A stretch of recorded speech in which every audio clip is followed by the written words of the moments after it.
আমরা সিদ্ধান্ত নিতে পারি আমাদের নেতা শহীদ রাষ্ট্রপতি জিয়াউর রহমান বাংলাদেশী জাতীয়তাবাদের জাতির পিতা।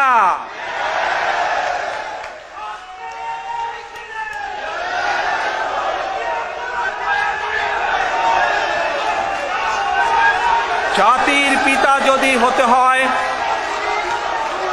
জাতির পিতা, এক মিনিট বাংলা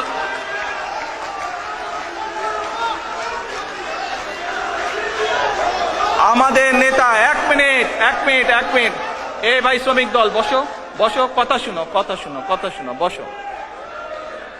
আমাদের নেতা শহীদ রাষ্ট্রপতি জিয়াউর রহমান শুধু বাঙালি জাত না, বাঙালি সহ 55,126 বর্গ মাইলের মধ্যে যতগুলো জাতি বাস করে, যারা বাংলাদেশী জাতির পরিচয় বহন করে, যারা নিজেদেরকে বলে বাংলাদেশী হিসাবে পরিচয় দেয় যারা, তাই সেই বৃহৎ জনগোষ্ঠীর জাতির পিতা, বাংলাদেশী জাতীয়তাবাদের জাতির পিতা। আমরা কি আজকে সকলে মিলে এই প্রস্তাব গ্রহণ করতে পারি? তাহলে আজকে থেকে সিদ্ধান্ত হলো শহীদ রাষ্ট্রপতি জিয়াউর রহমান বাংলাদেশী জাতীয়তাবাদের জাতির পিতা। আল্লাহ হাফেজ, বাংলাদেশ জিন্দাবাদ।